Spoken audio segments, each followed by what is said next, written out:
Good morning, everybody, and welcome to the grand final. This is it, the culmination. We've been driving down the road throughout the year to get to this point, and here we are, the dawn of a new era, really, for Paul. It's the Supreme Series. I'm joined by Lee Kendall and Gareth Potts. First of all, Lee, the rules, the Supreme rules, why? Well, originally when we set it up, I wanted to bring the two sides together. So there was black ball players and the world rules players. So we said we would do two of each, then we'd make a decision on which one would be for the grand final. I think this is what Dad said to me, and a few others said, well, why don't you do a mixture of the two or do a new set? And quite a few players got on that sort of bandwagon. And I said, okay, I'll sort it by the time we need it. And by January of this year, we got a set of rules out for everybody. So Gareth, the new rules, they're kind of a culmination between Chinese rules and American rules. How do you think the players are going to adapt to them? I think the players will love them, and I think they've already started to love them. I mean, everyone's not turning up here not having played the rules or not knowing the rules. You know, certainly, given the scale of the event, everyone has practiced the rules, learned the rules, and yeah, you're right. They are basically very similar to the Chinese 8-ball rules and very similar to the American BCA rules. So they're new rules in the sense of they're new rules to English 8-ball, but they're not really new rules to the rest of the world, because in America and in China and in every other 8-ball around the world, they play basically these rules. It's just new to English 8-ball, really. So there's been a bit of stuff about, of course, this big change to the rules, but it's not like Lee's just made a new set of rules up from nowhere, in his bedroom. It's just that he's come up with these rules which he thinks are the best set of rules to play 8-ball with, made a few tweaks to them, and now you have the Supreme set of rules. Excellent. So we look at today's action. Coming up on stream next, we've got Chris Melling against Lee Washbrook. Following that, the battle of the two Darrens, Darren Appleton versus Darren McVicker. Then we've got George Tierney against Tom Cousins, and finishing up the first round is Mark Boyle against Michael Smack. What's your thoughts on any of those games? Well, I think the first one is a match that we had either in the last series or the one before that. I think that was 11-7. It was a good standard, and Chris won that. The two Darren's match will be an interesting one, because Darren's been away from the game. I know he's put a bit of practice in. He's come back from the Moscone warm-up, so he's been playing a bit of American pool. So Darren McVicker could push him in that match. And then the next two matches, I think there'll be heavy wins for Tom Cousins and Mark Boyle, because they are decided favourites in those matches. Of course, just a couple of days ago, Chris Melling, who's on in the next game, he was down in London playing in the warm-up to the Moscone Cup. How do you think he's going to find that move coming from the Rasson table straight into? I think Gaz can tell you that, because he's playing more of with the bigger balls and coming back to the small ones. It's not easy, is the answer, in my opinion. And given the fact of how big this event is for Chris and for Darren, I'm personally not sure it was the best move to be practicing English 8-ball for a couple of weeks and then go down playing American 9-ball on a Simonis cloth with completely different equipment. The hit on the cue ball is completely different. You're spinning everything inward side. Just everything. The two cue sports couldn't be further apart if you tried. Chris is unbelievably talented, and of course he can beat anyone on any given day. So he's the type of character where he's a bit sort of happy-go-lucky in that sense. So he just turns up, picks his English cue out, starts smacking him down the rails, and does the same with it, whichever cue sport he plays. It'll be interesting to see how Chris and Darren sort of perform. Of course, they're both capable of blowing anyone away in any given match. But it's not just about one match in this tournament, it's about obviously consistency over 3 long days. So it'll be interesting to see how they both play, because they've been mixing, certainly Chris mixes all of the different cue sports, so it'll be interesting to see how they play. Obviously Chris has got a tricky first match there, who, like Lee said, they had a good match earlier on in the series. Obviously favourite, expected to win, but could catch him out the physics of the balls. We'll see how that goes. The next match there, Appleton against Darren McVicker, I think that's a bit of a banana skin for Appleton, because he's been out of the game. He's had a few family issues, as I'm sure everyone's aware. He's been out of the game. He's been playing bits, but he's not fully back. And Darren McVicker has got a lot of firepower. He's got a big break, I don't think he'll be scared of him, and yeah, I think he's potentially got a bit of a match on his hands there. So my pick of the matches you just read out there, would be the Appleton-McVicker match, just because I think people are expecting Appleton to win, but I'm not sure it's going to be as one-sided as that. Sure. So one other point I wanted to pick up on, £51,000 they're playing for this weekend, the biggest prize ever in pool. As the weekend goes on, as we draw towards the latter stages, do you think that's really going to start affecting people's mind? They've never played for this kind of money. I think it will. It'll get in their mind, because they'll go from, first of all, getting through a couple of rounds, then the dream will start becoming reality, and they'll be thinking, I could actually walk away with this, and then be thinking, what could I do with it? I mean, I remember Mick playing me in a pro event to get on TV, and he was already he said he was dressed, he did his dicky bow on, and if somebody does that in this situation, you know, it could come back and bite him like it did with Mick. Yeah. So, you know, they've got to stay focused and eye on the ball and get themselves ready and rested really every round. Yeah, and I think Lee's exactly right with that, because at the start of the tournament it's just almost like you know, the pot of gold at the end of the rainbow type of thing, but once you get deeper into the tournament and, like Lee said, that dream becomes a reality of winning, you know, 51k, then I think you may see things change a little bit once you get to the last 16 quarterfinals, when you're only sort of 3 or 4 matches away from the title. Then I think it becomes a reality, and then the real pressure sort of starts. So I'm keen to get things underway. I can't wait for this weekend. I've been looking forward to it for so long. As I said, it's the dawn of a new era. Supreme Rules, this is your introduction to them. We're going to hand over to the commentary box, where you'll be able to watch Chris Melling against Lee Washbrook, and we'll speak to you shortly.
Good morning, everybody. So here we are. We're at Players Pool and Snooker Lounge in Stoke-on-Trent, Newcastle-under-Lyme to be more exact. We've travelled up here early this morning. The guys have been here since Wednesday setting things up, and you can see the action's already underway in the background. And on the main arena table, we have this game between, on the left-hand side of the picture, Chris Melling, and on the right, Lee Washbrook.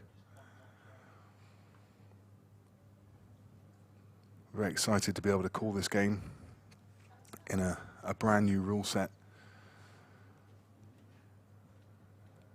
The guy's just waiting for the thumbs up. Referee Viv Rusco hands the balls to the guys so they can lag and get this tournament underway.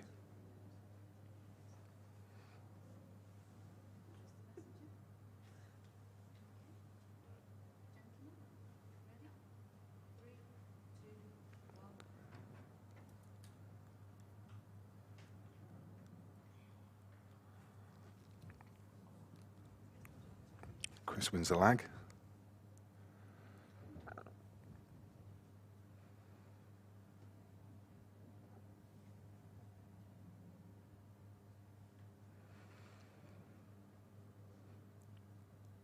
And for anybody who's just recently joining us, if you want to get yourself an introduction to the rules, we made a short video this morning. Myself and Viv Rusco just went through the salient points, so you can find that on the Facebook page, on the YouTube page.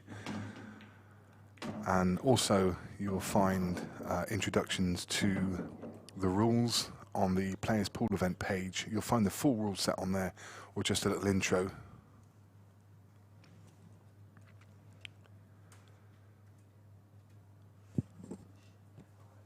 And it's a pleasure to welcome Gareth Potts on the commentary. Morning, Gareth. Morning. So here we go. Yeah, and as I said just at the before this match, it'll be interesting to see how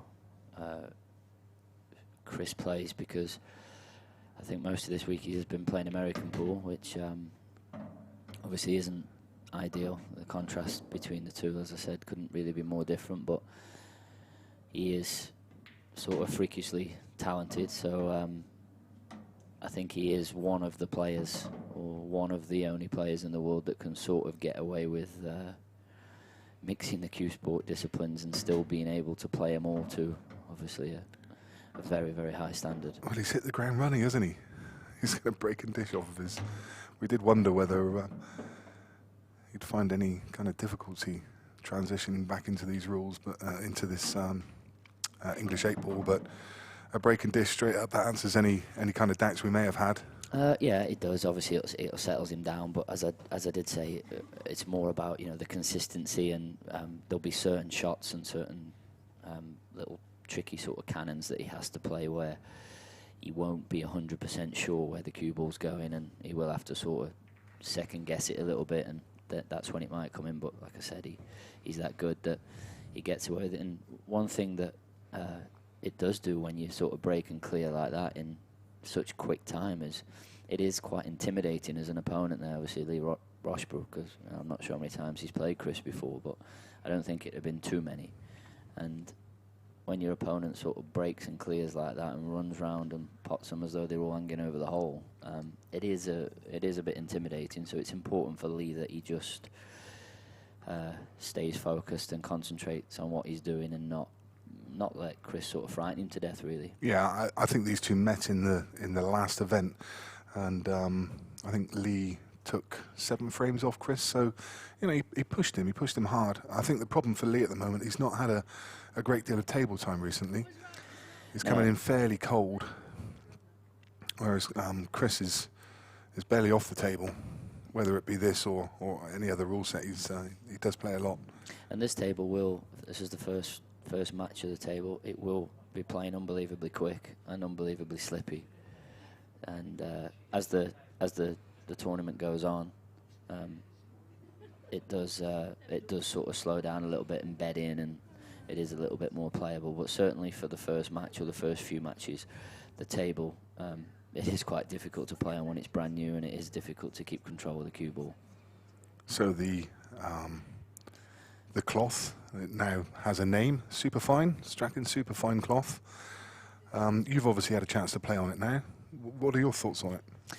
I love it, and it's unbelievably fast, and it's really responsive. To me, it just plays very similar to a number 10, which, in my opinion, number 10 has always been the best cloth that I've ever played on. It's the most responsive. And I actually played a little bit last night, the first time at English 8-ball for a long time. I played against Mark Boyle. I've had a few frames against Mark Boyle, and I had a few frames against Mark Farnsworth, and the cloth is playing really nice. It's quick.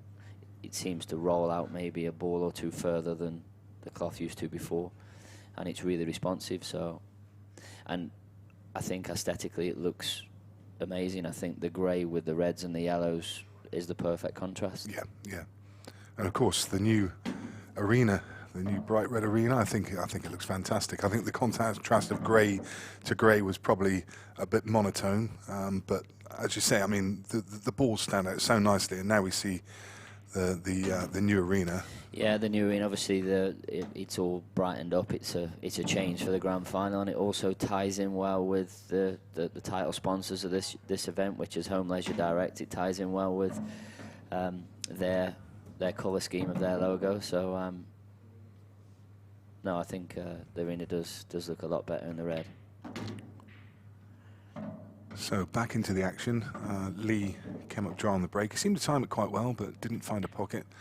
And it's just left Chris. And this is the thing with the shark rack. If you go dry, you're likely to get punished because the balls just go so open, don't they? I'm not sure Chris has had his breakfast this morning. I think he might have the full English on order at the bar. But no, obviously, you know, okay, the finish there was relatively straightforward, but you know, you've still got to get the finish, and the art to sort of making 8-ball look easy is having the cue ball on a string, and that's what Chris has had these first 2 frames.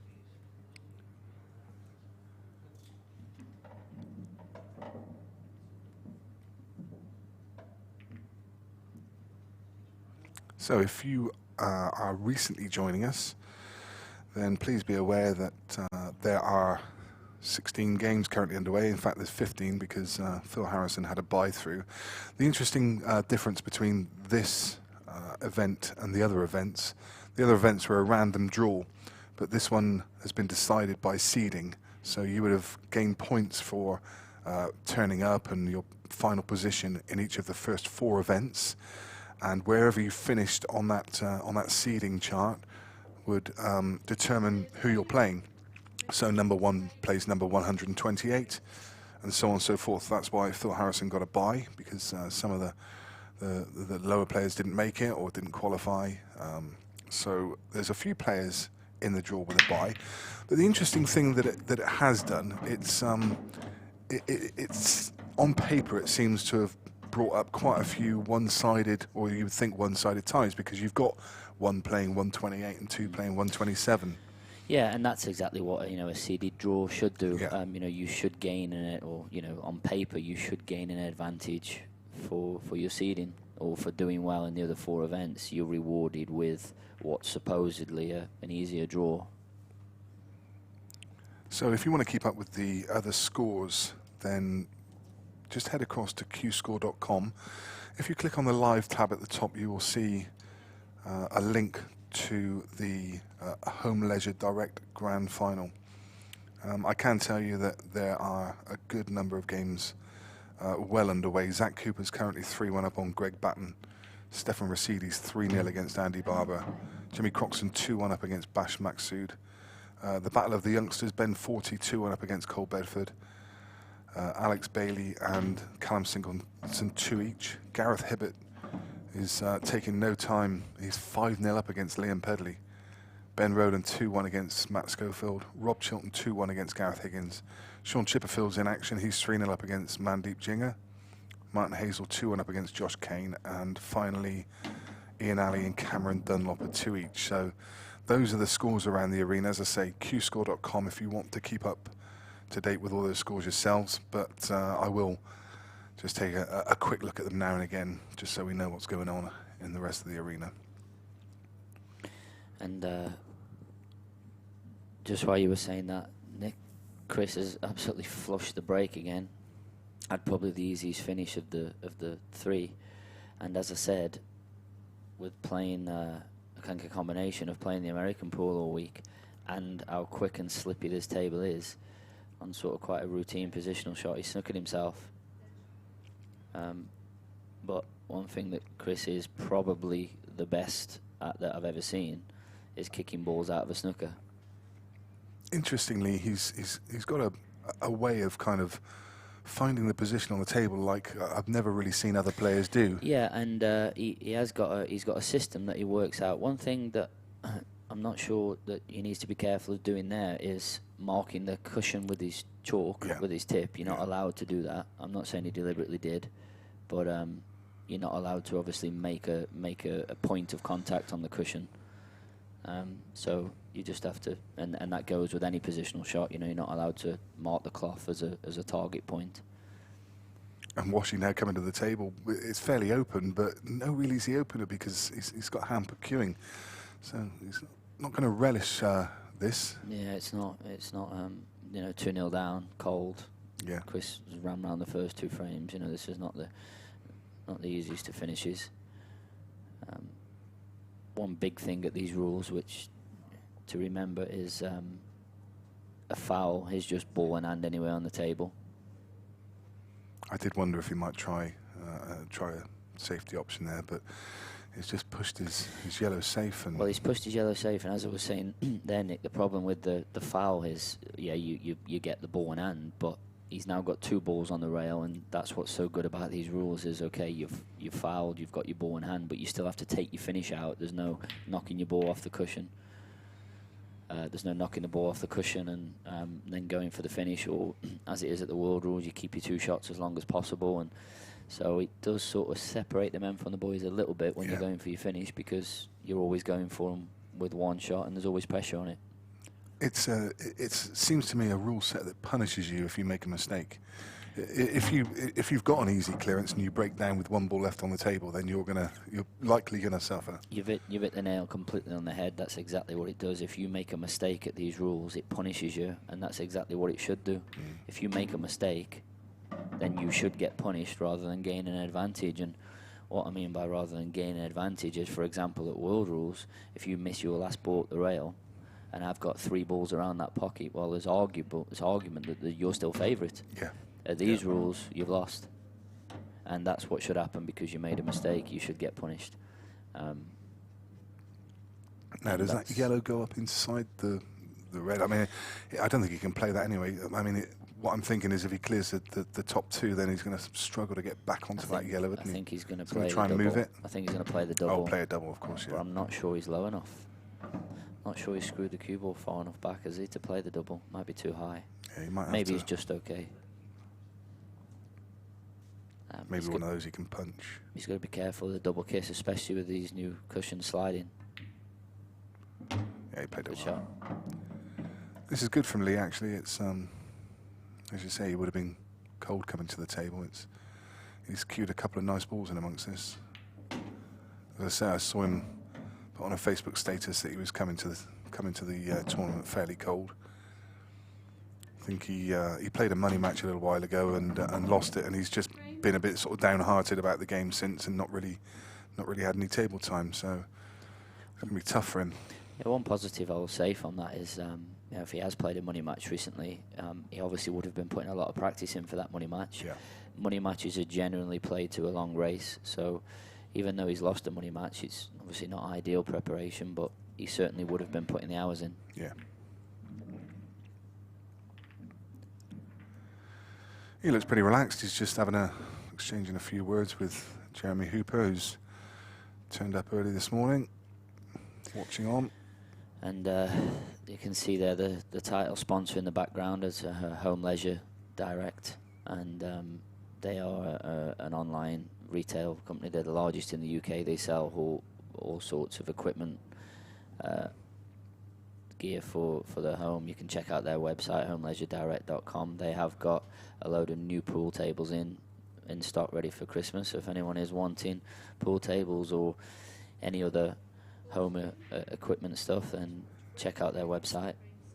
Did I see they've got the Pots queue on there as well, mate? Yeah, I've worked with Home Leisure for I think almost 10 years now, and yeah, we're Home Leisure and myself are the exclusive distributor of the Joy products. So they've got the Joy tables in stock, they've got the Pots queue in stock, and along with a load of other stuff they do. Pinball machines, they do a whole array of different stuff. So they do, the pool dining tables, there's air hockey, table tennis, there's a load of different things that they do. They've got quite a large website. Who manufactures that queue?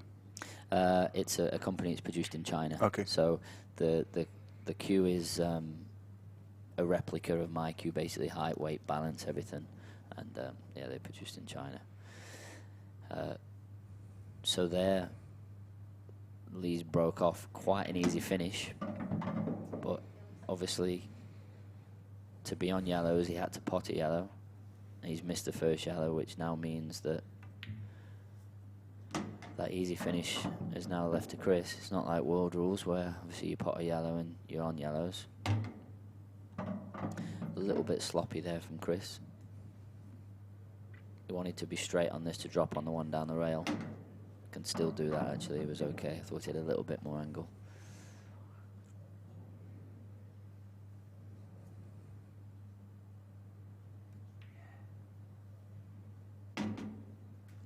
you see the great camera angle there of the long cue action of Chris Melling, very recognisable.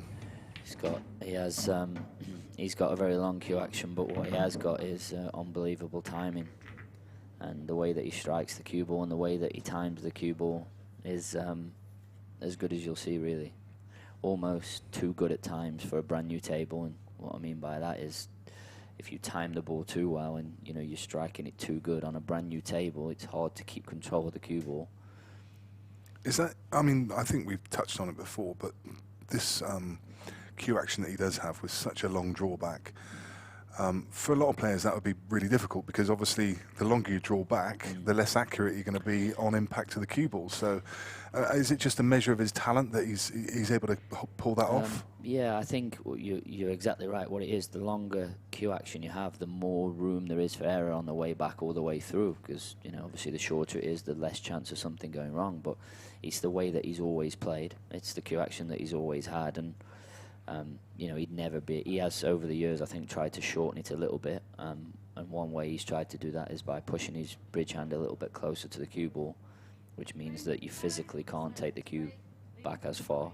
But it's just the way that he plays, and it is quite a unique way. But I would say, sort of, if I was giving advice to anyone starting out, it's not ideal, and because he obviously is so talented in the way that he plays, it suits his style. But there is obviously there is things that can go wrong with it.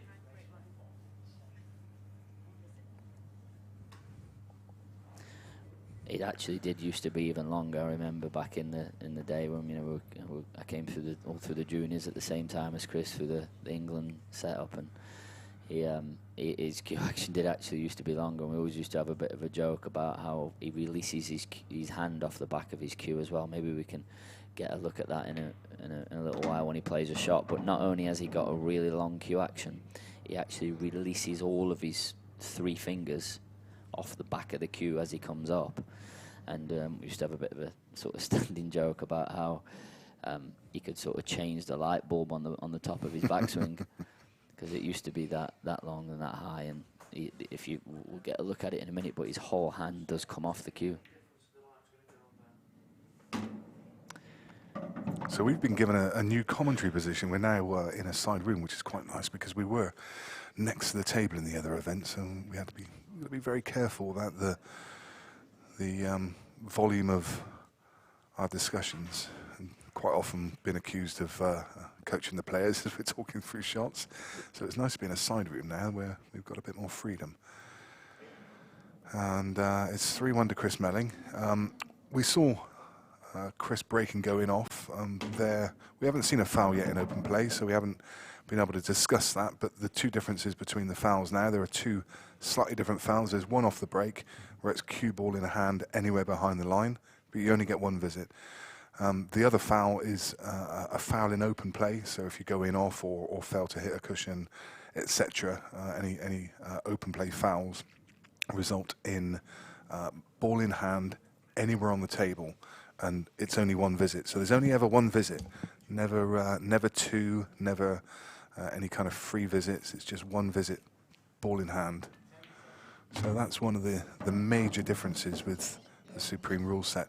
And as I mentioned before, we did make a video this morning, so if you want to have a look at the ideology behind the rule set, then made a video with lead referee Viv Rusko before we started out, and you can watch that on YouTube.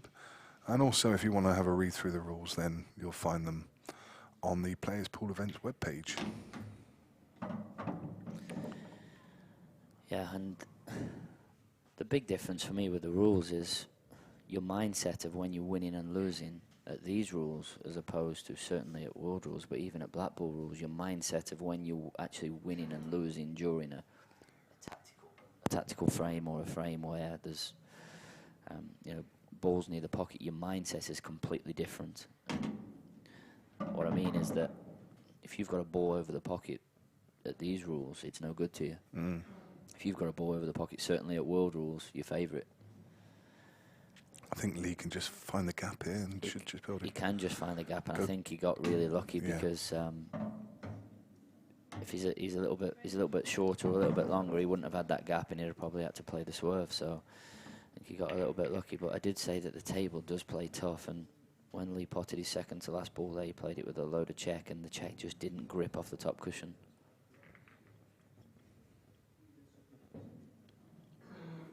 I think Lee will definitely be the happy of the two, even though I know he's 3-2 down. I think Chris will be sitting in his chair thinking this should be 5-0. So again, good morning to anybody recently joining us, and welcome to Newcastle Under Lyme, the Players Pool and Snooker Lounge, where we're watching the grand final of the Supreme Pool Series. And this is the first match of the event for us on this main arena table. Lots and lots of other games going on at the same time. So across the Q score, if you want to look at any of those scores. Just have a quick look down. Stefan Rasili now 4-0 against Andy Barber. Greg Batten still behind against Zach Cooper, 4-2. Greg was a big favourite to win that match. Gareth Hibbert is 6-1 up against Liam Pedley. Sean Chipperfield 4-0 against Mandeep Jinger. And Josh Kane now 4-2 against Martin Hazel. So lots of action. And it's going to be action all the way throughout the weekend. We're here until we crown the champion and hand out a cheque for £51,000 on Sunday evening. So Lee Washbrook to get frame number 6 underway. It's a great break. He deserves a ball. Yeah, that's a couple of times. He seems to have timed it really well, but parked the white as well, didn't he? Yeah, he hit the front ball flush because, as you saw, the cue ball come back in a dead straight line, which means that he connected with the front ball right in the middle. You'd have to say that he's going to get punished to the max again because these yellows. Yeah, Chris will be going yellows. He'll be taking the yellow into the middle first shot and probably playing a little soft screw shot onto the other yellow just to bump it towards the pocket.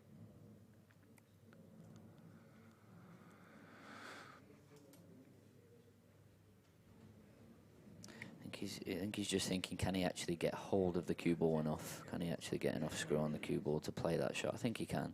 I think that's what he'll play. Yeah, he doesn't want to hit rail side of the ball, does he? Because it's just going to push it. Well, it. Yeah. Oh dear. Wow.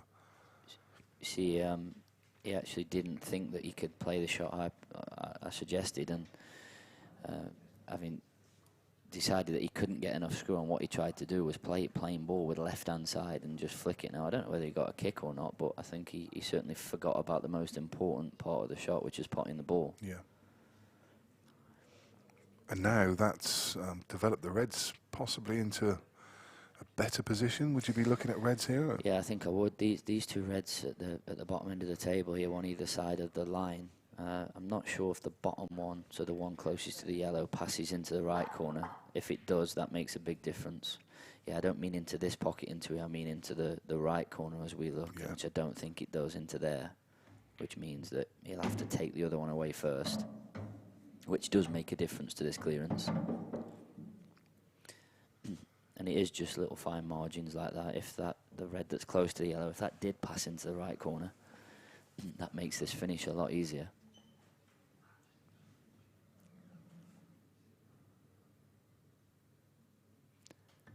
He's got quite a, and you see straight away he's tried to attack that ball because he knows he needs to take the other one away first in order for the other one to pass. I was just going to say he's got quite a unstable sort of stance and cue action. If we can just have a quick look at his stance, both legs are quite sort of bent, and I've watched Lee play quite a lot, and he doesn't look like he should pot a ball the way he stands. I mean, it's see, he's standing sideways on, almost crab-like. He's standing sideways on. His feet are sort of pointing almost out the arena, and both legs are bent, and he looks a little bit unstable and wobbly on the cue, which under pressure may become a bit of a factor. And again, how quick the table is there. He's played a bad shot, and I think he can still get through to this, but I think it's quite tight.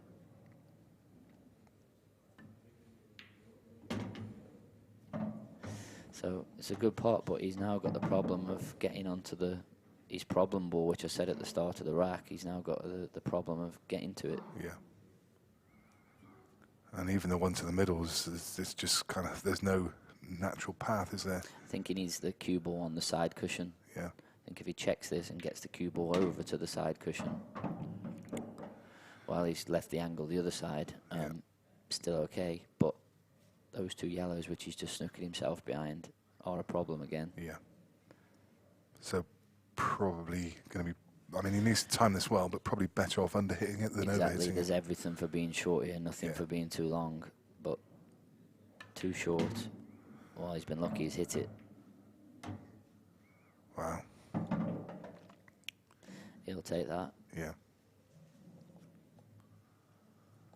And as I said, even at 3-2, I think Lee would have been the happier of the two players, and I think Chris will be sitting in his chair a little bit sort of, I won't say worried, but he'll certainly be unhappy that he's not at least 5-1 ahead. I think Lee will be sitting in his chair at 3 each over the moon.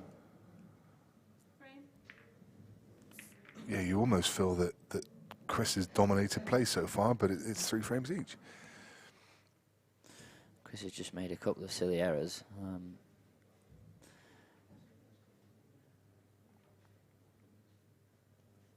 There's now a few people that have come in to watch this match. Obviously, it is quite early in the morning on a Friday, but as Chris always does, he normally always draws a crowd in to watch.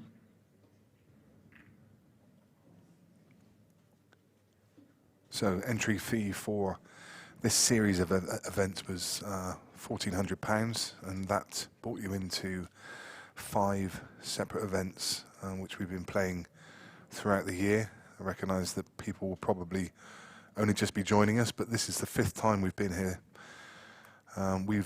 Throughout the first 4 events, we've only had 2 winners, 2 unique winners, which is quite incredible given the strength and depth of the field.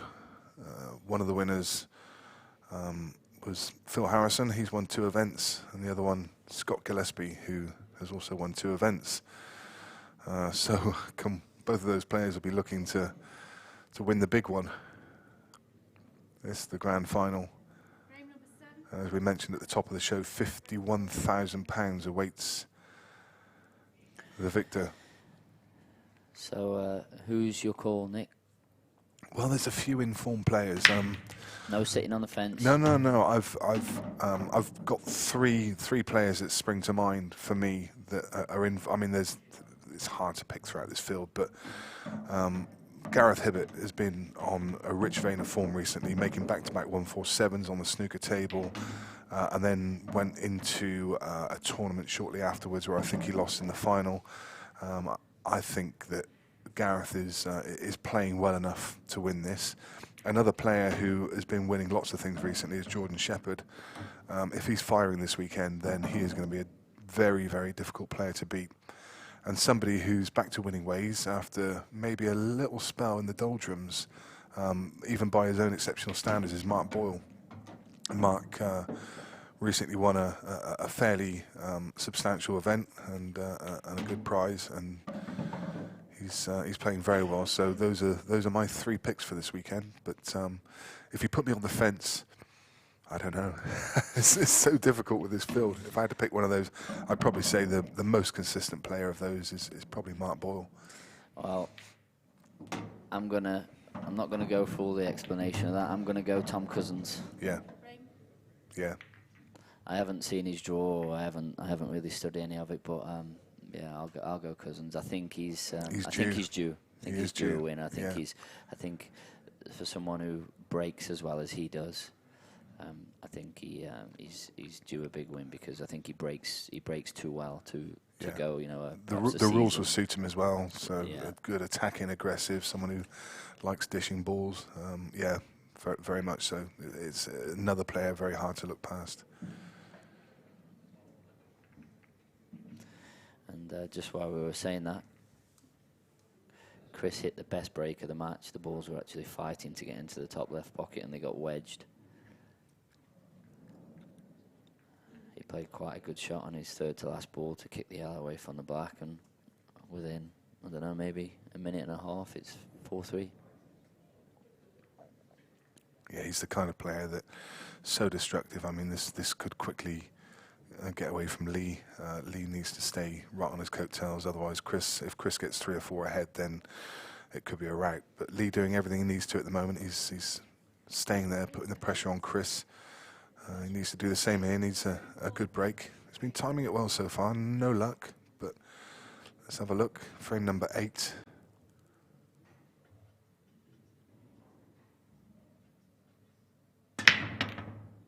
Great break again. Great control of the cue ball, no reward for it again.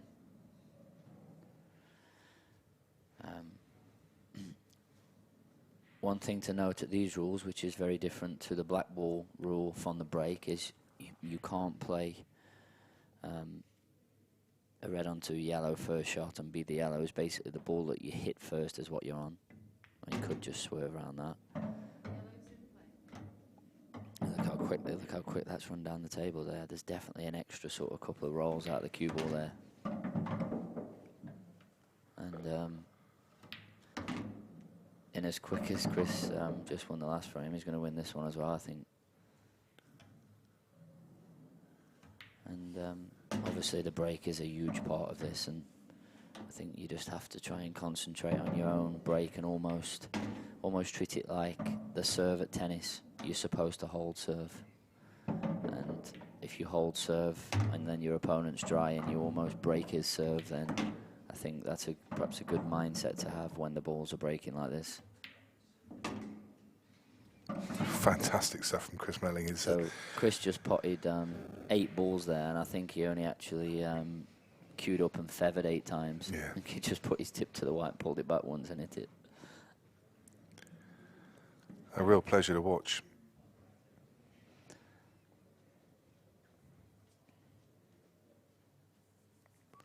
Of course, the other player that we always, well, there's probably 2 players that we always have to mention, and one of those is the current BI world champion, Scott Gillespie.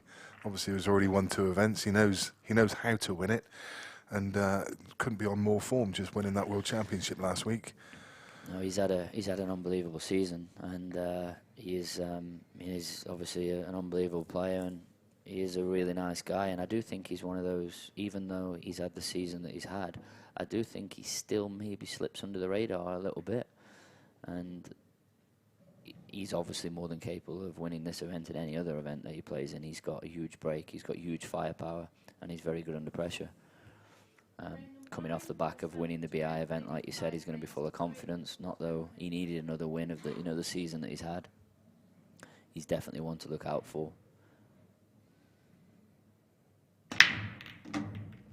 Chris flushed that break again there.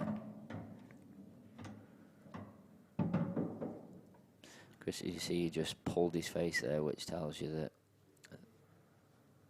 he hasn't got the easiest of. Well, I was going to say he hasn't got the easiest of starters, but I think where he pulled it is because the red that's closest to this yellow mustn't go in the corner. Well, he's played to get on it, so well, or has he? Is he going to take? Yeah. No, he has. He's just milking it. Yeah. Yeah, he obviously did go. Bit of Phil Harrison going on there, wouldn't it? Yeah. Which is of course the other player who will almost certainly feature this weekend. One of the hardest players to get off the table, Phil Harrison. Another amazing talent who's been around for so many years. I mean, you could just keep naming players, couldn't you? You know, Farnsworth will never be out of the picture, and Ronan, you know, just been Mr. Consistent throughout the whole series. I was talking to Farnsworth last night. I actually played him for a little bit on the English table, and he was saying that he's put a lot of practice in this week. He's been doing sort of 7-8 hours a day. So, as will of everybody, I presume. So I think expect a very high standard of 8-ball this weekend, because everyone would have put the hours in, and if they haven't put the hours in, then they don't deserve to win. Yeah. Another nice just like that, clearance, the magician rattles off 3 frames. Yeah. And obviously that's what can happen when you're playing against someone as good as Chris is, that makes it look as easy as he does. Then, you know, Lee's had 1 break from 3 each, and probably 5 minutes later he's 6-3 down. Greg Batten's pulled a frame back against Zach Cooper. Stefan Rosidi now 5-0 against Andy Barber. Jimmy Croxton is 8-1 up against Bash Maksud. So they've already played 9 frames. Someone else who's played 9 frames, Gareth Hibbett, the same scoreline, 8-1 up against Liam Pedley. Sean Chipperfield now 5-0 against Mandeep Jinger. Ian Ali is making a comeback. He was 4-3 down. He's now 6-4 up against Cameron Dunlop. Don't forget, we've also got the Calcutta going on in the background. That one raised over £100,000, and the winner of this event will receive just a shade under £30,000.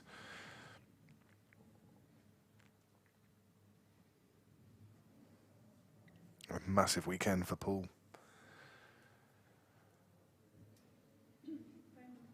Lee Washbrook now must find a ball from this break. So if you'd bought yourself in the Calcutta, you could be winning just a shade over 80,000. Yeah. He's flushed the break again. Oh my goodness, look at this. Hold on, I'm Jesus, I've lost count. How many balls? 5 balls. 5 balls in. And he's got an opener, but I think he'd have swapped them 5 for just 1 and 1 on the other 2 dry breaks that he'd had, but yeah. Look at these. But in all fairness, he deserved to make 5 balls there while he hit it. He not only hit it with power, but he controlled the cue ball. And isn't it so often that happens where he's got four balls down on yellows, but you're not going to be left with the ball because there's so few balls left on the table. But the reds were fine anyway, so he's...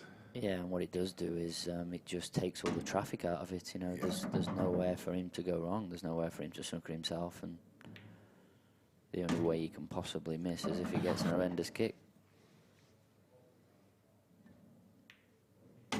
As I say, you know, you sort of don't mind it. I mean, even when you're sitting there in your chair and somebody flushes the break like that, you sort of don't begrudge him a break. Yeah. Well, certainly I don't, because when somebody hits them like that,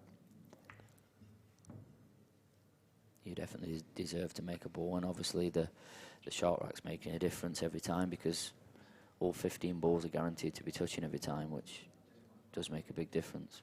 And as quick as that, we've got 10 frames under our belt.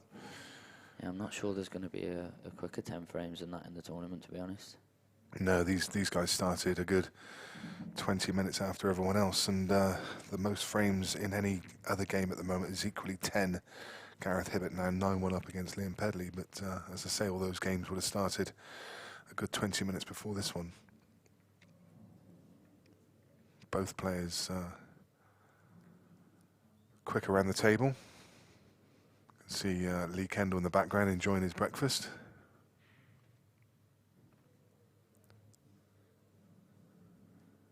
Watching on with interest.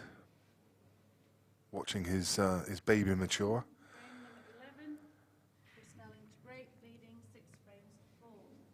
As his kind of concept, the tournament, and also now seeing his rule set in play, it almost is like a proud father. Yeah, and I think he is obviously very proud of what he's done and what he's achieved here. And I do personally think that these rules are the way forward for this event and for all of 8-ball, whether it be English 8-ball or any other 8-ball. I do think that these rules are the way forward. I think you're almost guaranteeing, from a TV or a streaming point of view, you're guaranteeing no 40, 50-minute frames. They're attacking, they're simple, which is important. You know, one of the most important things is that they're simple. And at the end of the day, when you're playing 8-ball, you're playing 2 different sets of balls. You're restricted on what you can do because you've, of course, got to have rules. When you're playing the 2 different suits, you have to have rules. It's not like you're playing a rotation game where it's just pot the balls in order and it's as simple as that. There has always got to be some sort of complication with the rules, and these are the most simplified version of 8-ball rules which you can get, really. And also the most attacking, the most fair, in the sense of if you miss, you don't gain an advantage from it. Yeah. Yeah. So I just think all round that they are the best set. And it's not just, like I said before, it's not just like these rules are a brand new set of rules and everyone's like, oh, they've made a new set of rules. You know, these rules have been played in America for, 40, 50 years longer. They're just the American rules, basically. The same with the Chinese rules, and the same with, I think, most of the 8-ball rules that they play all over the world. They play almost these rules. These have got a few tweaks to them, but they are basically these rules. Yeah, yeah. Of course, no jump shots allowed, which is the obvious difference. I personally prefer that. Yeah. I don't think you should be allowed to play a jump shot. I mean, maybe that's because I'm absolutely useless at them, but no, I think that you shouldn't be allowed to play a jump shot, and I do think that works into the favour of somebody like Chris, who is unbelievably at kicking. I've heard Darren mention a few times about the possibility of the 3-foul rule, the 3-foul being loss of frame. Do you reckon there's any mileage in that? It just kind of stops a stalemate, perhaps? Yeah, you know what, Nick, I think there's always going to be people saying there could be little tweaks to it here and there. Yeah, of course you could, add little tweaks here and there along the way. I'm all for that. If it makes it better, it makes it better. But as the foundation of the rules, these are what we've got for now, and I think that these are the best set. Yeah, there will always be little tweaks that can be made down the line, but for now, I think these are the set of rules, and in my opinion, they are the best. And I think in a lot of certainly the top players, and even the other players playing in this event, I've not really heard any negative comments about them. No. One thing I will say, which I think will happen at these rules, is I think that the best player, or you're less likely to maybe lose to somebody at these rules that you perhaps shouldn't lose to, certainly to a big distance. Just lost the white ball there, didn't he? What I was just going to say there, the amazing thing there is that's the worst break that he's hit in the whole match, and he's actually made a ball. So the logic, obviously, of the break has gone out the window there a little bit. The only thing that you can do with the break is hit it as good as you can, time it as well as you can, control the cue ball as good as you can, and give yourself the best chance of making a ball. There's no given. Not really have any opener on reds. There's kind of merits for both balls here, I think, but I'm probably going to be forced into taking yellows. This is where a big difference in the rules comes in first shot here, because he can't play red onto yellow first shot here and be yellows. Yeah. Where the black ball rules, for example, you could play that shot. So where the rules. So he could take red onto yellow, but it would be loss of turn. Be loss of turn. Yeah. Be loss of turn. So he has to find another way. I mean, there's only really one.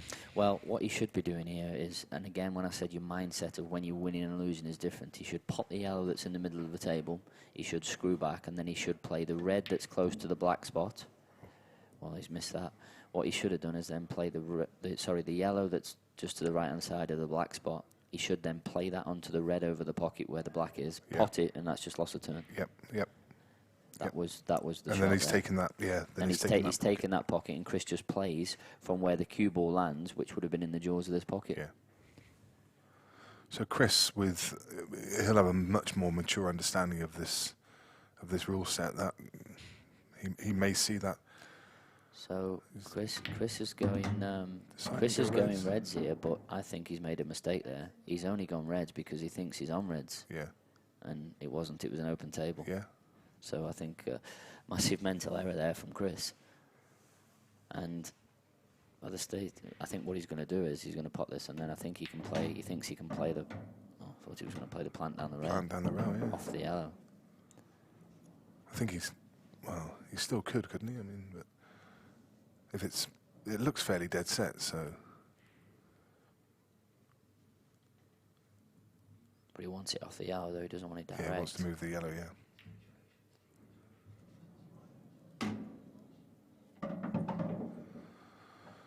So, can he double it and try and manufacture something? Try and. Got to be careful he doesn't go in off though. Yeah. If he catches you, the ball is in off. What does this one pass below? You got to be careful though, because it's not necessarily an advantage depending where he pushes the yellow to have this over the pocket. You see. Yeah. It's your mindset of having this over the pocket isn't necessarily always the way. I think he thinks he can pot it cushion first.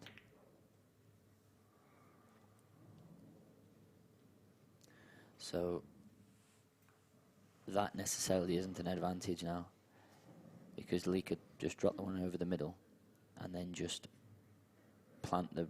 He's got an option of planting the red onto the yellow. Yep. Obviously, they both go and he can play the skill shot, or he just pots it and it's just loss of turn. Yeah.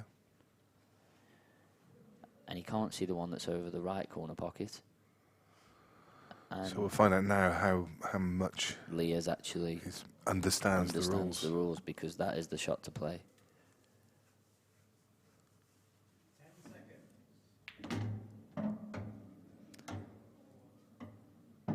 And this tells me he's going to be playing like a black ball type lash at this, which definitely isn't the way. Yeah. I mean, he still has that option open to him to plant yellow onto red in a minute. Obviously not off this shot, but to take that right hand back.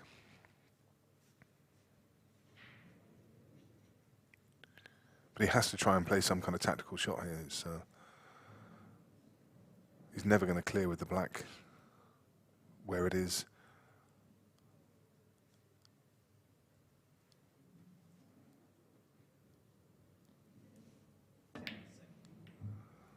So again, still going all out attack. And that's one place where the rules definitely made a big difference on his shot selection there.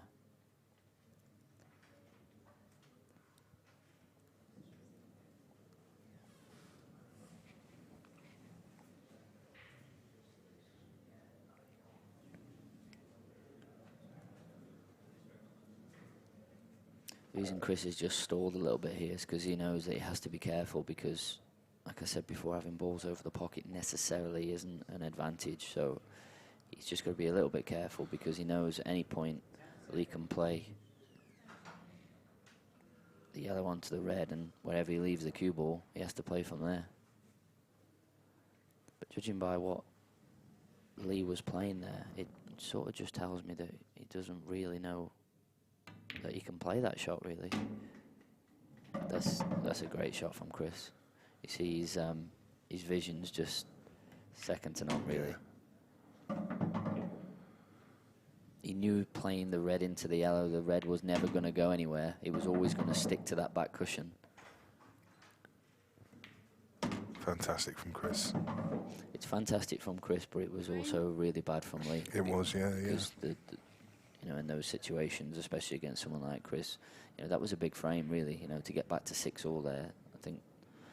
Have to be able to understand the rules and have that clarity to see those shots. I guess a lot of that will come with experience, but if you're playing for £51,000, you should have put in the table time by now.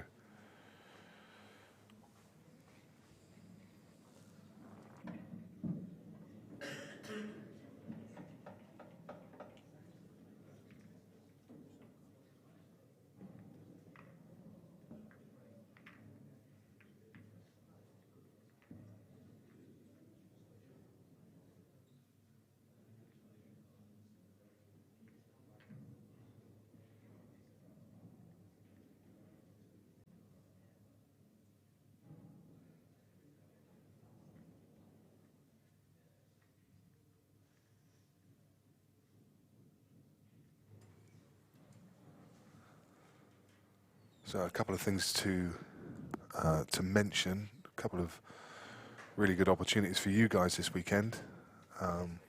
If you open an account with K8.com, you'll see that they are running a book on this event. They're offering outright prices, and I might be right in saying that they're doing some match betting as well. But head across to K8.com, which is an online bookmaker. If you open an account this weekend, then you will have a chance at winning a Jason Owen limited edition Supreme Pool Series Q. Thank you very much for Jason's continuing support throughout this event. And he's generously donated a Q worth £500. So have a look. I mean, you'll see the prices on K8.com. Get yourself a little bet, an interest in the event.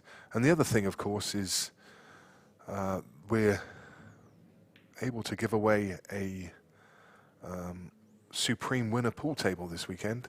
there is a post on the Players Pool event page. You'll see the post. In fact, what we'll try and do maybe is pin it to the top of the page.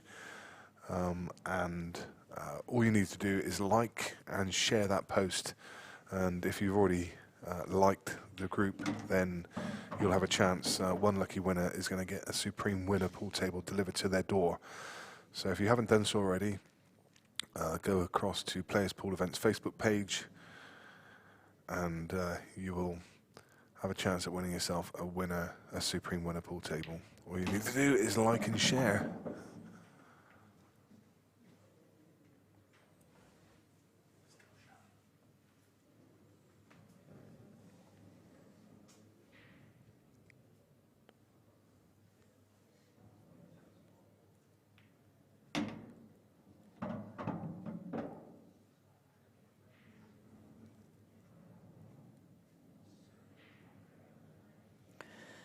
Not straightforward, this finish.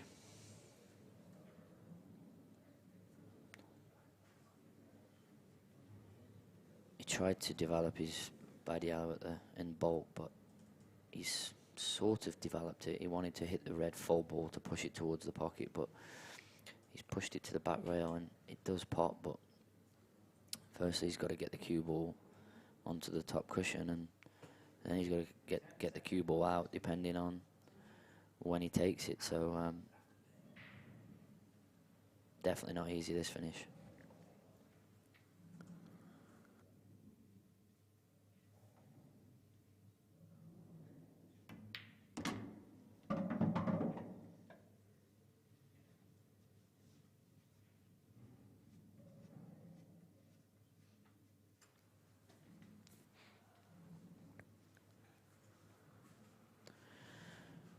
And it was tough before, but it's even tougher now because he's a little bit short here. And what you find happens is when the table's playing so quick and so responsive, you end up sort of under-hitting shots because you're scared of over-hitting. I think he's now going to play a cannon. He's going to pop this right-hand side off the side cushion and try and cannon into it. Side cushion, like that, top cushion, and just flick it away. What a lovely shot. Yeah, just a little bit thin on it, but it's still... Yeah, wanted it a bit thicker, but yeah. Still good effort. And I think he can just clip it in. He may have to go up and down. Great shot. Perfect. And you can just screw back. You can just screw the cue ball back and just use the red in the middle of the table as your guide, as almost your aim point. So you see that red there, that's what he aimed for, knowing he'd come inside it.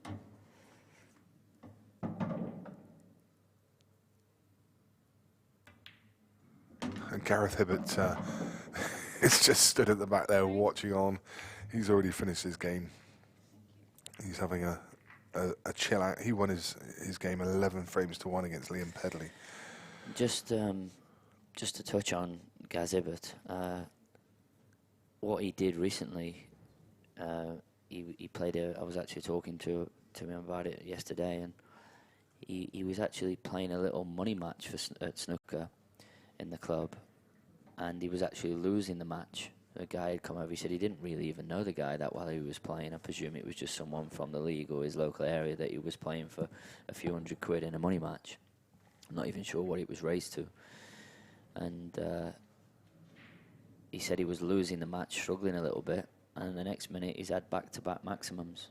It's unbelievable. Back-to-back 147s in a match is unheard of. Yeah. And I don't know any of the snooker players that have had back-to-back maximums in a match type. And now, okay, I know it wasn't an official match, but he was actually playing a match. It wasn't like, he was just even having a knock down the club. He was actually playing a money match. And, I don't know anybody. I know a few of the snooker players, Jamie Coate back in the day 10 years ago had back-to-back maximums against me once in practice. And I know a few of the snooker players have had back-to-back maximums in practice. But as far as I'm aware, no snooker player, including Ronnie or Higgins, any of the top players, have had back-to-back maximums in a match. So, as an amateur player, it's just an amazing feat, isn't it? It's an unbelievable achievement, and one of the greatest. Even though it necessarily count for anything in the sense of, but he's had back-to-back maximums in a match.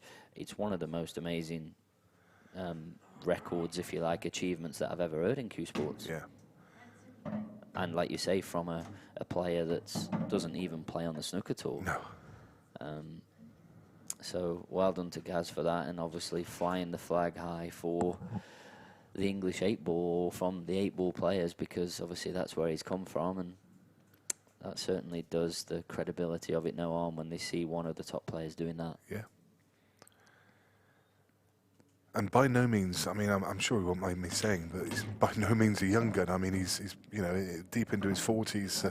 To be able to play at the level he does at pool and be able to do that in snooker, it's just amazing. I mean, my eyes are gone. I couldn't. No, I honestly can't explain, you know, how big an achievement that is to have back-to-back maximums in a match. It's incredible. I used to play snooker many years ago, and last year I went back to the table after some time off. And I found my eyes have got so bad now that I can't even see the potting angle on the longer balls. So Gaz must have some great vision.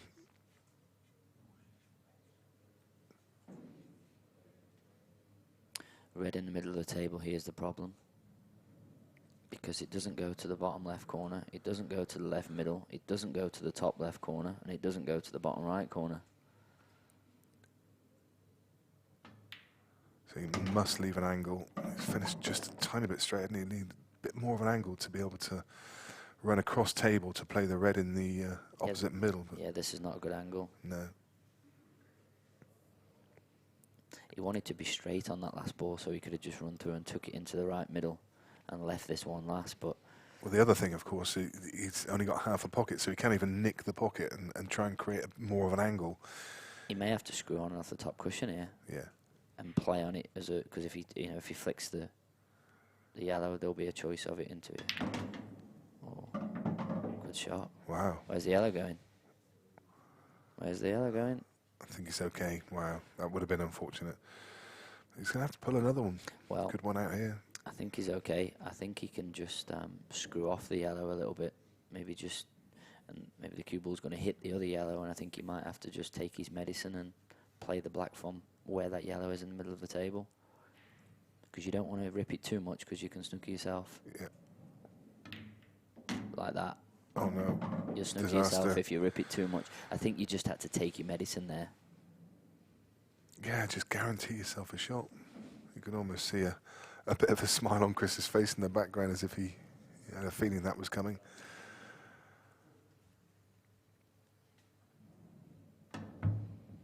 Okay, so foul. Yep. That's just ball in hand. Anywhere on the table, so Chris will be playing the ball across the top cushion. First shot here. So this is the first time we get a real look at this this foul. It's the first foul in open play, And he's playing it this way to obviously block the pocket if he does miss it. Not that I expect him to, but you know, he was blocking the pocket if he did miss it. And just making things easier for himself as well, and just nudging the black off the rail. Real formality now. Again, lovely cue ball control. And Chris Melling now takes, for the first time in the match, a 4-frame lead.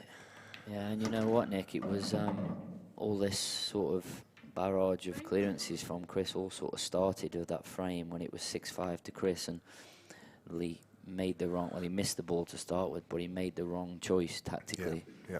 And Chris ended up playing the almost a carom shot where he screwed across the table and knocked the red and over the pocket, and from then it's sort of gone a little bit west for him. Yeah. Talking about going west, it's going west for Andy Barber at the moment. He's 9-0 down against Stefan Rossidi.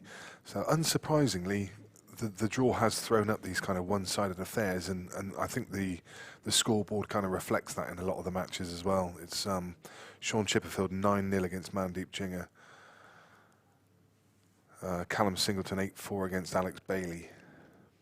Zach Cooper, though, he's still fighting. I mean, Greg Batten has got his back to the wall here. He's trailing by 6 frames to 4. Jimmy Croxton's 10-2 up against Bash Maqsood. in that battle of the youngsters. Ben Forty's 8-5 against Cole Bedford.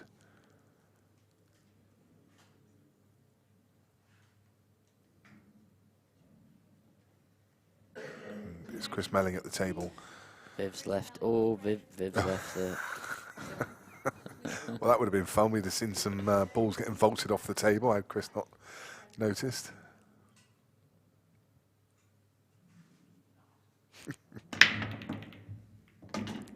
Could not have hit the break any better. Cue ball come back in a dead straight line.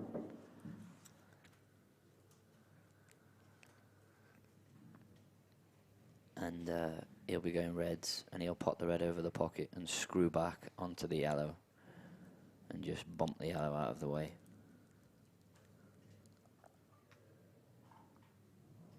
Play it with a little bit of pace because he wants the cue ball to come away.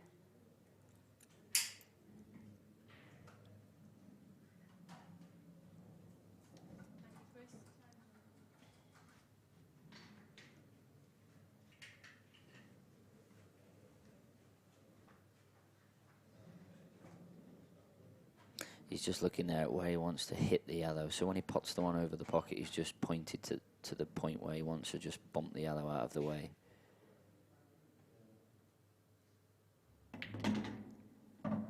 That's why I said he should have screwed it and not played it like that, because hitting it like that, I didn't think he could get the cue ball out of the way.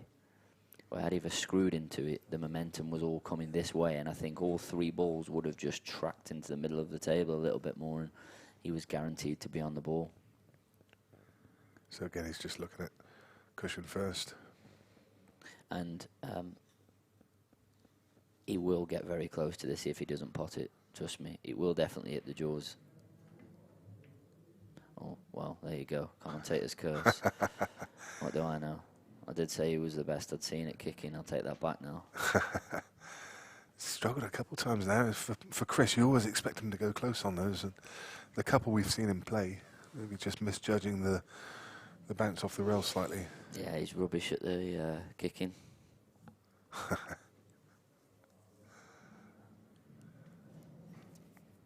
But it brings Lee to the table and gives him a chance maybe he shouldn't have had, and one that is a must-take for him.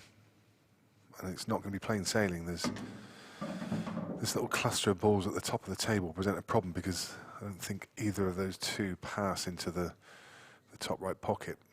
Maybe wrong on that. The one closest to the break line maybe just passes into right corner, but he's going to have to think of the order he takes those in. And if that does, Nick, that's all the difference in this finish, because he could leave the cue ball in the gap of the two reds, pot the one into the left corner, then play the one that you said, the top one, into the right corner. If that doesn't go into there, then it's very tough. But I think you're right. I think if he's right behind it, I think it does pass, especially with how slippy the pockets are playing with the new cloth. He's having to give this one some thought. Looks like the natural angle is to flick the one off the rail. He's decided. Well, it doesn't go now. Oh, no.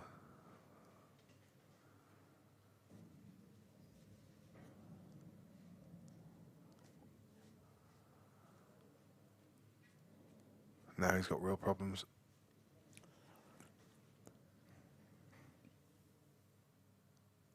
Oh, he's going. He's still attacking anyway. Oh, he'll take this. He actually held his hand up there.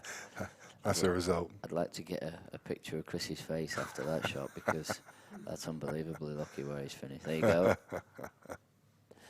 He does like to interact with the crowd a little bit, and I'm sure he would have been making his friends and fans on the side there aware that the guy was lucky, but doesn't count for nothing, the luck, if you don't capitalise on it.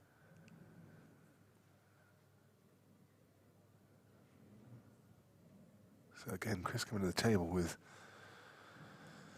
slightly hampered cueing. You can cue just next to this ball. It's not, again, there's no easy run out here. He's going to have to move a ball, or, yeah.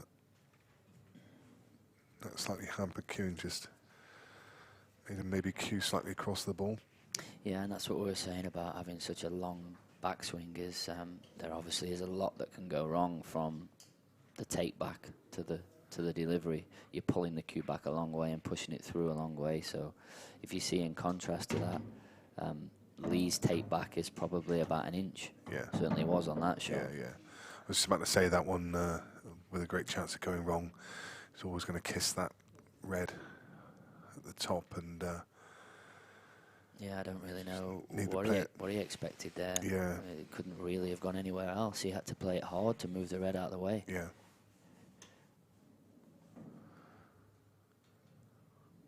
And now staring down the barrel.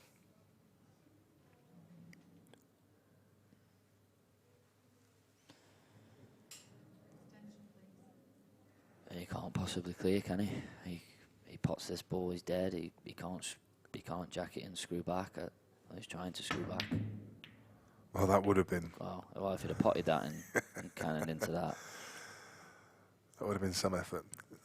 Not an absolute disaster, the yellow No. going across the black. Yeah, the reason why Chris just sort of sat in his chair for a split second longer there is because, yeah, the yellow went in front of the black. But Looks like he can probably... they just top into it here off the side cushion, Yeah. maybe, with some right-hand side. Oh, good shot. Oh, that's no good. He's okay, it still goes into Goes- that. It's goes to not the top ideal, left, but yeah. it still goes. The A rolls. couple of times he's just been a little bit, I'd say he's better off getting his hand a little bit closer. It means you can't take the cue back as far when your hand's a bit closer.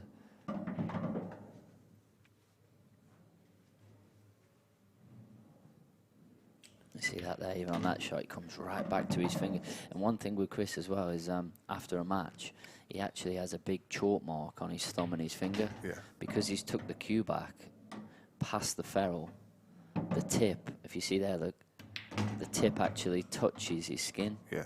So after a match, he has a big chalk mark where the chalk off his tip has touched his hand.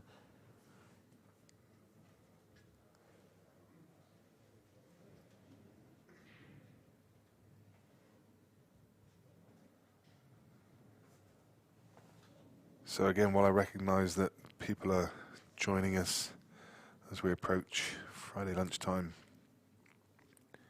you are watching the Home Leisure Direct Grand Final. This is the Grand Final of the Supreme Pool Series.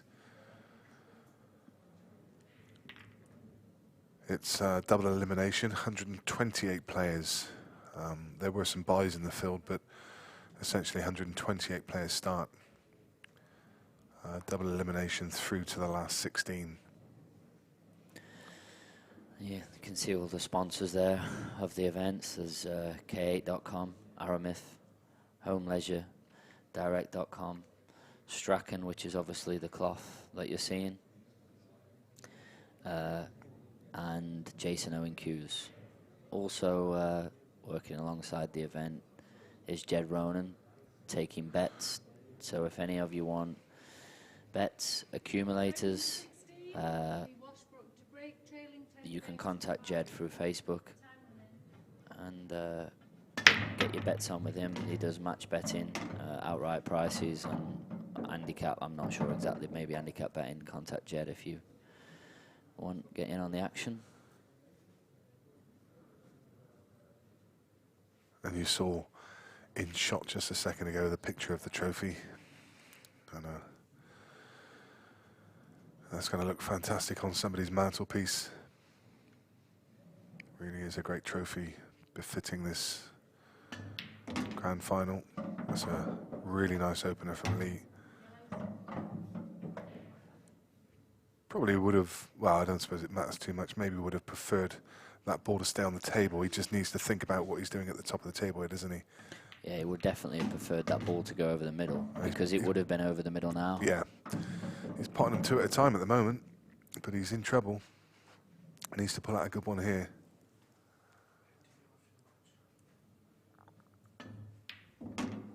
Good shot. Yeah, Good great. strike, Really good good. shot.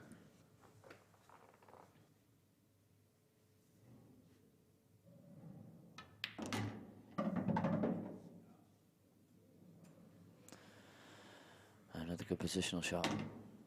And then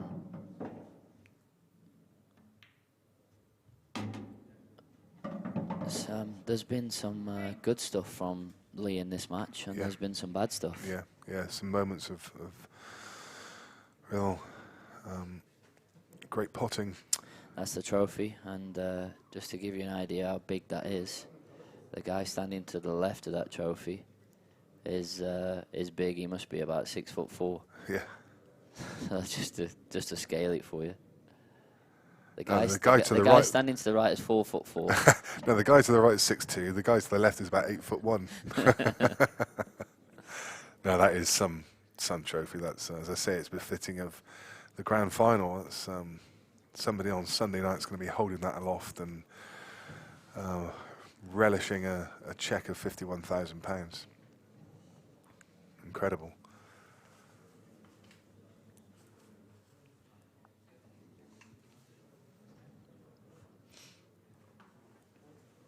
So the referee is Viv Rusko. She's one of the more experienced. She knows this rule set inside out. She wrote them up for Lee Kendall from his notes, and has been instrumental in devising this rule set. So she is. She runs the independent pool company, which run a lot of the referees around the country. And she's brought her team with her this weekend, who are doing a sterling job. Of course, this new rule set to a lot of these guys as well. So you can see the players getting ready for their sessions, just starting to sit around the table and watch on. You see Stefan Rosidi on the left, and Gavin Robinson's just one thing to touch on there, Nick, from the break is, I don't know if you'd noticed, but a lot of the breaks, even including when Lee Washbrook broke, but certainly nearly all of Chris's breaks, I think it might have actually been all of them. Every time he's made a ball, or certainly one of the balls, has gone into the top left corner, as we look, or his top right corner. Yeah. So the bolt pocket there, as you see at the top left corner, I think every single time Chris has potted a ball, one of them at least has gone into that pocket, which is a little bit unusual because it's the furthest pocket away from where the pack is. Yeah, normally the consistency comes to that left-hand centre pocket. Left-hand centre pocket, or one of these corner pockets, but yeah. And I think right from event one, Phil Harrison picked up on the point that with the shark rack, you seem to get an even spread of balls across the table. You always end up with, well, not always, but I mean, certainly most of the time, you end up with a kind of, half of the balls in this half and half of the balls in that half, which is quite unusual to the shark rack, and it makes for much easier patterns because you can just work your way from one end of the table down. Sure, it doesn't want to bump this because this means that this yellow now doesn't go. A little bit careless there. Yeah.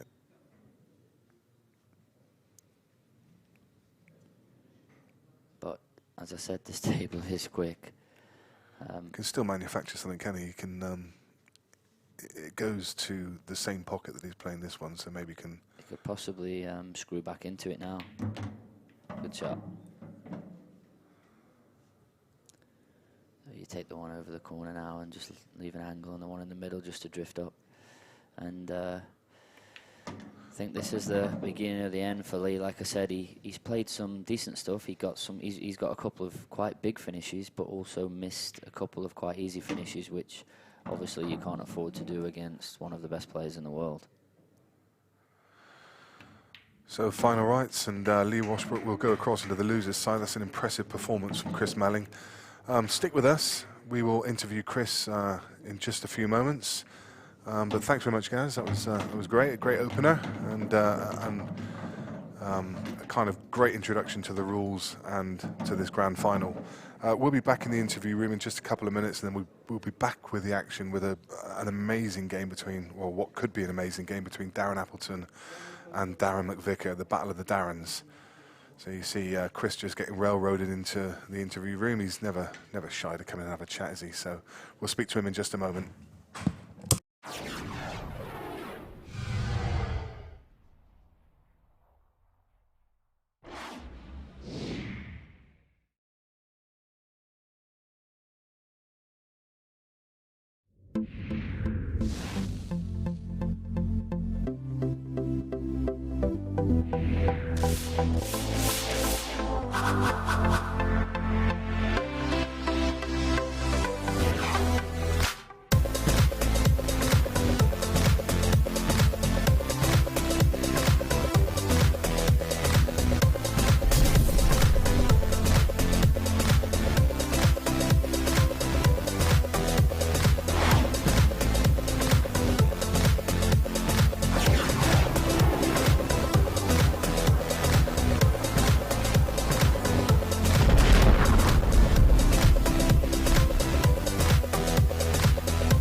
both players of that match, with Chris and Lee. Chris, I'll come to you first. We were having a chat just before, myself and Gaz, because obviously you've just come straight from London playing on the American table, and we wondered what the transition would be like coming straight into 8-ball, but you answered the question in frame 1 with a breaking dish. I feel quite fortunate. Obviously, throughout my career, I've mixed cue sports, which is, it's no secret to a lot of players and people who watch. So it doesn't really affect me that much as it does with some people. Obviously, speaking to people like Darren yesterday, he's had to put 2.5 weeks practicing solid every day, where I genuinely haven't hit a ball since the last series on an English bull table, right. Because of the American circuit. I've been so busy.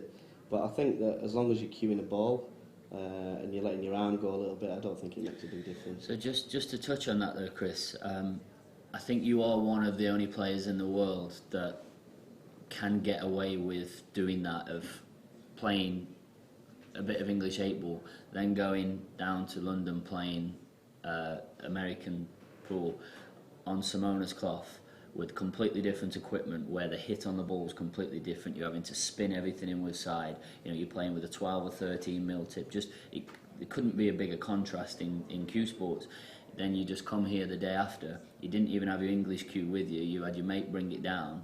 You probably didn't even know if you had a tip on your English cue since the last time you played. You take it out, and obviously, you play to that level. I do think that's quite a unique thing to have, because obviously your talent allows you to do that, but it's not obviously ideal preparation, and especially maybe for Darren or some of the other players that have maybe put 2.5 weeks practicing on the English table, then gone and played 5 days American pool, to then come back the day before. The physics of the cue ball, it is hard to get a grip with, especially on a table that plays like that. Yeah, totally. I mean, and like I said, I do feel lucky because I do get away with it, whether that's because I've practiced all my life or because I'm lucky. I don't know. I think you're lucky. It's nothing to do with your talent. It's probably lucky. I think you're right, mate. But yeah, I mean, obviously the equipment helps as well. The table's playing beautiful. It's so responsive. The pockets are playing slightly more generous than normal. But that's because it's new cloth. It's on the TV lighting, and it will tighten up as we go through the next few days. But I felt like I put a good performance in. Obviously made a few silly errors, a couple of silly missed balls. But like I said, obviously because I haven't been playing, that's going to happen. But overall, I thought I played really well. Yeah, and that's what I was going to say to you, Lee. I think that obviously you'd played Chris already in the series, so you sort of, you knew. But the first couple of frames, he sort of broke cleared within a couple of minutes, and you broke dry, he cleared, and it is quite intimidating to play against Chris when he plays that quick, and he's, it's quick fire, and he makes even the tough finishes look easy. It's important to sit there and not get scared in a way. And I think you played some really good stuff at times. You got a couple of really big finishes, but you also missed a couple of finishes that you perhaps should have got, which perhaps changed the match. Early on, when he come out the traps like that, I was just thinking, I don't want to get more there. Yeah. Got to 6-3, I put a couple of decent finishes in to get 6-5, but I'd had, I think 3 or 4 dry breaks at that point. Against someone at that level, you're not going to win. One thing I wanted to ask you was the frame at 6-5, in my opinion, was the turning point in the match. At 6-5 you broke, and it was probably the worst break you'd hit in the whole match actually. The rest of the time it was bullet straight down the middle, the cue ball was coming back. You sort of broke the front ball, you potted a ball and they were all a bit scrappy. You missed the yellow into the corner first shot. The rules, in my opinion, played a big part in that frame, because there was a shot that you had where you could have potted that yellow, screwed back, and then played your yellow onto his ball. And that would have just been loss of turn, and I think you would have been a big favourite in that frame, and maybe 6 each, and then from then obviously turn the match a little bit. Well, to be completely honest, I've not really been looking at the rules. I've not been playing. Right. Since I played George a couple of months ago, I've been having a bit of a break, so I weren't really expecting a lot, and it's obviously to my own detriment there what's happened. But yeah, you're probably right. I think once somebody said it in the crowd afterwards, one of them where you think, oh yeah, could have done that. Yeah, and ultimately that was something that sort of changed the match, because obviously 6 each, 7-5. I think he then sort of broke and cleared from there, and that was a bit of a turning point. Started to chase a bit then. Yeah, but it was always going to be a tough score for you. I mean, coming and playing Chris, it was going to be a hard game. But credit to you, you stayed on his coattails and put the pressure on him. right the way through to that halfway I just try point. to enjoy more than anything. Yeah, It's not often you're going to get to play one of the greats. So I think you either embrace it or you just go out there and lose anyway. So I think you might as well just try and enjoy it a bit. Yeah, and I was saying about the break, I think you both broke really well, and it's almost at that level. The break has now almost become like the serve at tennis, where you're supposed to hold your serve, you're supposed to hold your break. And like I said before, when he sort of, breaks off, runs down the table and clears, and then you break dry, runs up, that is intimidating for players, and it is important to say, right, okay, this is my break, I'm going to break. If I make a ball, I'm going to do what I do, and because it isn't easy to not be a little bit intimidated and scared by somebody playing like that. And it isn't no shock that he does sort of beat players and bully players by playing that way. It is intimidating. Well, I played pretty quick myself, so it's like it's a bit different. Like I normally play some players that try and slow you down and whatnot, but he just comes at you even faster. Like We had 10 frames in about half an hour there. I mean, it was real quick fire stuff, and it was great. Yeah, I honestly thought Lee played well. Obviously, there was a few mistakes. But that's going to happen when you're playing race to 11. You're going to make mistakes. And me personally, when I go into a match of say like a race to 11, I always say to myself, right, I'm allowed 2 mistakes anymore. It's a bad performance. Yeah. And I think I made possibly 3, maybe 4 in that match. So obviously, my own personal opinion is I'm very annoyed when I don't play as good as I can play. And I did play well. I'm not, there's no doubt about it. But on a personal perspective, I get annoyed when I make more than 2 mistakes. So I need to work on that. Well, there you go, guys. That's perfection for you. That's the kind of level you need to achieve. For Chris, it's through to the second round on the winner's side. For Lee, he gets a second chance. It's double elimination. Next up on stream is something that could be quite special. It's Darren McVicker versus Darren Appleton. We're going to be back with that action around about 12 o'clock. Join us then.